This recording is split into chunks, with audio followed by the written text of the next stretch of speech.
कि हमारे जहाज़ के सेफ्टी वगैरह से मैनेजमेंट सिस्टम के अंदर रीसर्कुलेशन और ब्लेंडिंग प्रोसीजर वगैरह कैसे बताया गया है कि आपको रीसर्कुलेशन कैसे करनी है। ठीक है ना, कैमरा थोड़ा ऊपर कर लीजिए अभी अपना, और आप भी अपना कैमरा ऊपर कर लीजिए। देखिए हम लोगों को ये सब चीज़ें, बहुत सी चीज़ें हैं, ज़रूरी नहीं कि हमारे सेफ्टी मैनेजमेंट सिस्टम में हों, क्योंकि देखिए सेफ्टी मैनेजमेंट सिस्टम जो हमारे पास है, टैंकर मैनुअल अलग है, मगर उसके अंदर हमको ब्लेंडिंग का प्रोसीजर चाहिए। नॉर्मली हम लोग क्या करते हैं कि देखिए हम लोग जो है द कार्गो ऑफ, हमारे पास जो कार्गो कैरिड है वो किस किस्म का है, इंस्ट्रक्शन नॉर्मली हम लोगों को लोडिंग मास्टर देता है। अगर लोडिंग मास्टर नहीं हो तो आपको पता होना चाहिए कि डिकेंटिंग क्या होती है, ब्लेंडिंग क्या होती है, रिसर्कुलेशन क्या होती है।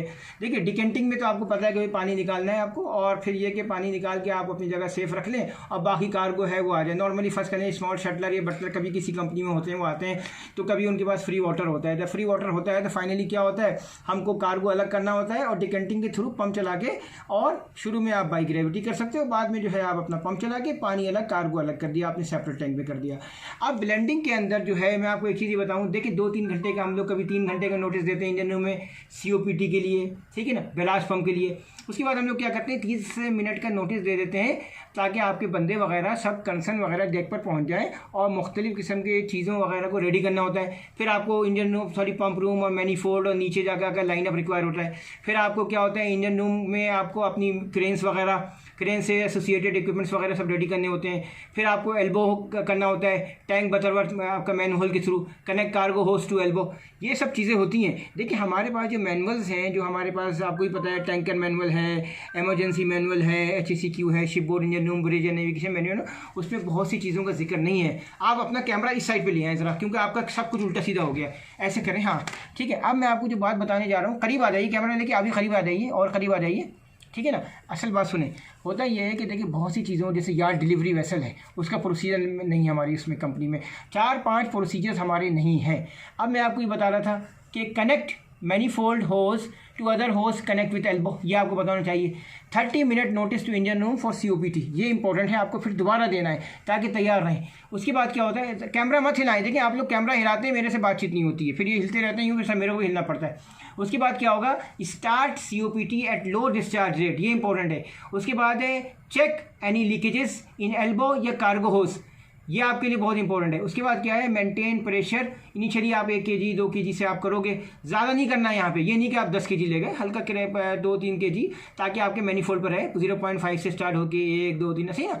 बिफोर कंप्लीशन आपको नोटिस देना होगा, 5 मिनट 10 मिनट का नोटिस देना होगा। उसके बाद क्या होगा, ड्रेन करना होता है, आपको अपनी टॉप लाइन्स वगैरह को ड्रेन करना होता है, और ये हमारे पास जो इंस्ट्रक्शंस हैं हमें पहले से लोडिंग मास्टर्स वगैरह की तरफ से मिले हुए होते हैं कि उसको फॉलो करना है। फिर disconnect the hoses and elbow, ये करना होता है। उसके बाद जो है हमको जो है आपके एलएजेस वगैरह, टेम्परेचर वगैरह नोट करने हैं, ठीक है ना।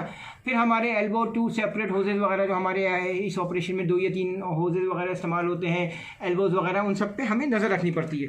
देखिए अभी मैंने आपको 3-4 चीज़ें और बतानी है, वो ये उसमें ये है कि देखिए सबसे इंपॉर्टेंट चीज़ें ये है कि जब ये सब आप काम कर रहे होंगे तो आपके पास कॉम्पिटेंट स्टाफ मौजूद हो। अगर आपके पास कॉम्पिटेंट स्टाफ मौजूद नहीं होगा तो फिर आपको एडिशनली अपने साथ आपके पास जैसे पम्पमैन है, बोसन है, इन सब लोगों को कॉल करना होगा। देखिए आज मेरे पास एक जनरल टॉपिक्स है, क्योंकि मेरा ये डेक साइड के ओरल्स का प्रिपरेशन का थोड़ा सा था, तो कुछ चीज़ें मैं और बताऊँगा आपको, जैसे 60 है, ईपर्व है, ठीक है ना, आपकी जैसे बैटरी है 8 घंटे की है, 96 आवर की है।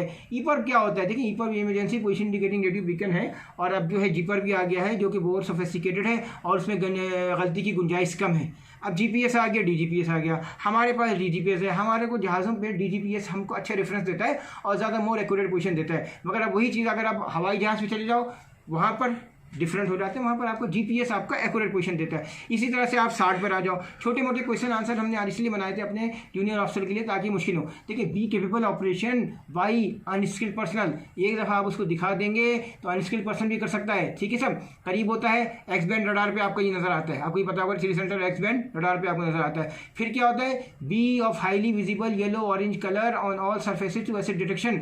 60 जो है चूँकि आपका येलो, आपका ये ऑरेंज टाइप का कलर होता है, तो अगर फर्स्ट करने पानी में गिर गए तो आपको 60 नज़र आ जाएगा, आपको मुश्किल नहीं होगी। अच्छा अब मैं आपको बताता हूँ ईपर्व के बारे में। ईपर्व के बारे में अगर बताया था, ईपर्व के बारे में 4-5 बातें मैं आपको ऑलरेडी बता चुका हूँ। मार्पोल के बारे में आ जाए। चूँकि आज हमारा जनरल नॉलेज का है इसलिए हमने बोला था हर टॉपिक कवर करेंगे। एयर पोल्यूशन के बाद अब मजीद हो सकता है कि 3 कन्वेंशंस आ जाएं, जैसे आपका ब्लास्ट वाटर ऑर्गेनिज्म है, आपका एंटी फाउलिंग पेंट्स है, नॉइस फ्रॉम द वेसल्स हैं, इसके आने के चांसेस हैं। नॉक्स की फाइल और सॉक्स की फाइल इज़ वेरी इंपॉर्टेंट। कभी कभी ये जहाज़ों पर मिस होती है, आप अपने इमीडिएटली अपने टेक्निकल मैनेजर को एडवाइस करें कि ये फाइल इज़ वेरी इंपॉर्टेंट, क्योंकि अगर ये फाइल आपके पास नहीं होगी तो आपको बड़ी प्रॉब्लम होगी। और कभी कभी वेटिंग इंस्पेक्टर्स जो हैं वो हमेशा इसकी डिटेल्स मांगते हैं। ठीक है सब। अब मैं आपको बताता हूँ कि हमारे पास फीड वाटर, देखिए बॉयलर, अब चूँकि जनरल टॉपिक्स था हमने बताया था what are the purpose of feed water treatment. देखिए prevention of scale information, prevention of corrosion in boiler and feed system. देखिए बॉयलर का फीड वाटर का जो पानी है वो मेंटेन होना बहुत ज़रूरी है। फर्स्ट करने आप डिस्चार्जिंग कर रहे हैं और आपका बॉयलर का फीड वाटर का पानी मेंटेन नहीं हो रहा है। देखिए मैं होता क्या है, कम हो रहा है नहीं, जैसे ही आपने देखा उसका रिक्वायर्ड लेवल से पानी कम होना शुरू हो जाए, इमीडिएट आप अपने चीफ इंजीनियर को बुलाएं और चीफ ऑफिसर को बताएं फ़ौरन अपना डिस्चार्ज ऑपरेशन आप बंद करें, क्योंकि इससे बॉयलर कोलैप्स हो सकता है और कोई फायर हो सकता है। यानी the purpose of feed water treatment is prevention of scale information, prevention of corrosion in the boiler and feed system, control of the sludge formation and prevention of carry over with the steam, and prevention of entry into boiler foreign materials such as oil, wash और oil oxides। देखिए ये एक incident हमारे एक जहाज़ पर हुआ था और उसमें क्या गलती हुई थी कि टेक्निकल मैनेजर ने कंटिन्यू बोला कि डिस्चार्जिंग कंटिन्यू करो और बॉयलर फीड वाटर का पानी बहुत ज़्यादा लो लेवल तक आ गया। अब जब बहुत ज़्यादा लो लेवल तक आ गया, चूँकि ये देखिए आज का हमारा डेक का टॉपिक है, मगर ये चूँकि डिस्चार्जिंग से रिलेटेड था इसलिए मैंने फीड वाटर जानबूझ के डेक साइड पे क्वेश्चन डाला। अगर कभी आप ये देखें कि आईजी मेंटेन नहीं हो रहा है, खैर आईजी का मैं अभी बाद में आता हूँ। फीड वाटर पानी फ़ौरन डिस्चार्जिंग बंद करें वरना धमाका होगा, बॉयलर कोलैप्स होगा। और ये प्रैक्टिकली मेरे सामने एक दफ़ा हुआ है। ठीक है साहब, मैं ऐसे जूनियर था। नाउ अभी ये है कि टेक्निकल मैनेजर फंसा था, उसकी गलती थी। आईजी भी आप देखें इज़ नॉट गुड कि 2% और 1% पे आप ये 3% पे ले गए। नहीं, आपको जब बोला है चलो भाई ठीक है 8%, मगर आप अपना 5% मेंटेन रखो। ठीक है ना, क्योंकि बेसिकली आपको फ्यूल और एयर का जो है वो रेशियो मेंटेन करना है। कहीं भी आपको अगर डाउट हो 4% हो रहा है, आप इंजन रूम में कॉल करके बताओ सब कि भाई हमें ऑक्सीजन की क्वांटिटी सही करनी है, एयर की क्वांटिटी सही करनी है, फ्यूल को एडजस्ट करना है। ठीक है सब। अब देखिए MARPOL 73 IOPP OPIC oil pollution insurance certificate is very important. एक दो चीज़ें और मैं आपको बताऊंगा। देखिए SCBA FBA काबा, इसमें क्या फ़र्क है। देखिए SCBA होता क्या है, कैमरा ऊपर कर लीजिए अपना। देखिए कितना टाइम हो गया सर आपका? 7:30। देखिए SCBA होता है सेल्फ कंटेन्ड ब्रीडिंग अपरेटिस। अच्छा FABA क्या होता है? Force air breathing apparatus. और काबा क्या होता है? Compress air breathing apparatus. देखिए सब ये तीनों अलग तरह से होते हैं और इसकी डिटेल हम जो है बाद में करेंगे। अब जैसे SBT CBT आपका क्या हो गया? जैसे आपका डेडिकेटेड आपका क्लीन ब्लास्ट टैंक्स हो गया, SBT क्या हो गया? आपका सेग्रीगेटेड ब्लास्ट टैंक्स हो गया। ये 2-4 चीज़ें आपको पता होनी चाहिए ताकि आप जो है इसमें बाद में मुश्किल नहीं करें, क्योंकि अगर आप मिस्टेक करेंगे तो आपको एज ए सीनियर फिर आपको जब ओरल वगैरह होगा तो आप फंस जाएंगे। आपको हाई लेवल्स के इन दोनों अलार्म्स के बारे में डिटेल से पता होना चाहिए। मैनेजमेंट में अपने मैनुअल्स को शुरू में पढ़ लिया करें, क्योंकि देखिए इनिशियली स्टेज पे जैसे ही आप अपने मैनुअल्स पढ़ेंगे आपको डिस्क्रिप्शन होती है। डिस्क्रिप्शन में आपकी जॉब की ड्यूटीज असाइन की जाती हैं कि भाई आप ऐसे कप्तान हैं या चीफ इंजीनियर हैं, आपकी क्या ड्यूटीज़ हैं। ठीक है ना। अब आप ड्यूटी ऑफिसर में आए। अब चूंकि मैं जनरल क्वेश्चन कर रहा हूँ इसलिए थोड़ा सा बता रहा हूँ। ब्रिज एंड नेविगेशन के पार्ट को डिटेल में पढ़िएगा। ब्रिज एंड नेविगेशन के पार्ट में अगर आपने कुछ भी मिस्टेक कर दी तो कप्तान को बहुत बुरा लगेगा, हो सकता है फिर वो आपको साइन ऑफ करा दे, क्योंकि ब्रिज पे कोई गलती की गुंजाइश नहीं होती है। आप बेशक सेकंड ऑफिसर का ओल्डर पास करके आए हैं, मगर ब्रिज पे बनवास सिस्टम, VDR, ये वो छोटी छोटी इक्विपमेंट्स में घुसे और रोजाना एज ए थर्ड ऑफिसर आप ज्वाइन करेंगे तो सेकंड ऑफिसर से आप छोटी छोटी चीज़ें पूछते रहें, ताकि कल आप जब सेकंड ऑफिसर बने तो आपको एक्टिस वगैरह इन सब चीज़ों के बारे में मालूम हो। आपकी जब राउंड्स होंगे इंजन रूम के, फायर एक्सटिंग्विशर्स, आपके पास जो है EBDs वगैरह कहाँ का रखना है, ये सब चीज़ों के आपके बारे में पढ़ो। Tanker manual very important. As a cargo operation जब आप चीफ ऑफिसर के साथ CCR में होंगे तो आप अपने टैंकर मैनुअल्स को अपने ऑफ टाइम में पढ़ें और जो डाउट हो अपने चीफ ऑफिसर से या कप्तान से क्लियर करें।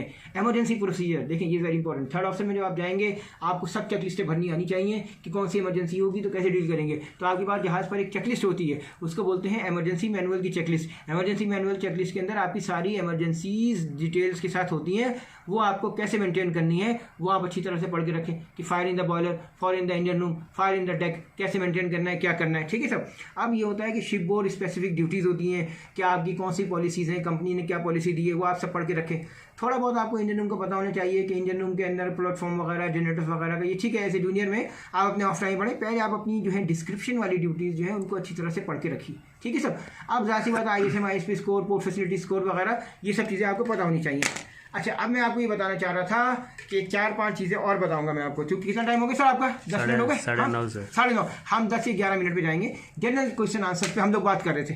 जनरल क्वेश्चन आंसर पे आज हम बात कर रहे थे। उसमें हमारा प्रोग्राम ये था कि देखिए, आपको छोटा मोटा ही पता होना चाहिए कि कप्तान के साथ रिस्क मैनेजमेंट कैसे करनी है, रिस्क असेसमेंट्स कैसे बनाने हैं आपको, क्योंकि इसमें जो है आपके ट्रैवल इश्यूज़ होते हैं, आपके हल्के रिस्क होते हैं, हाई रिस्क होते हैं, और अगर बहुत ज़्यादा हाई रिस्क हो जाएंगे तो फिर आपको DRA कैसे बनाना है। फाइनली देखिए, ये सब चीज़ें कवर करने के लिए हमारे पास जो है जहाज़ पर 3 इंपॉर्टेंट क्लब्स होते हैं। प्रोटेक्शन इंडेमनिटी क्लब्स होता है, फिर आपके पास एक क्लब होता है FDD, freight demurrage and defence club होता है, फिर आपके पास एक क्लब होता है, इसको बोलते हैं HNM। चूँकि हमारा ओरल की क्लास हम बता दें, HNM क्लब जो होता है वो होता है कि जैसे उनका एक नोट आता है कि हम आपको प्लेजर देते हैं कि हमने आपके जहाज़ को वो कर लिया है, मतलब हल एंड मशीनरी में शामिल कर लिया है। हल उसमें होता क्या है, 3-4 सेक्शंस होते हैं। ये आपको ऐसे ओरल में पता होना चाहिए कि हल होता है, मटीरियल्स होता है, machinery outfits ETC and everything connected here with.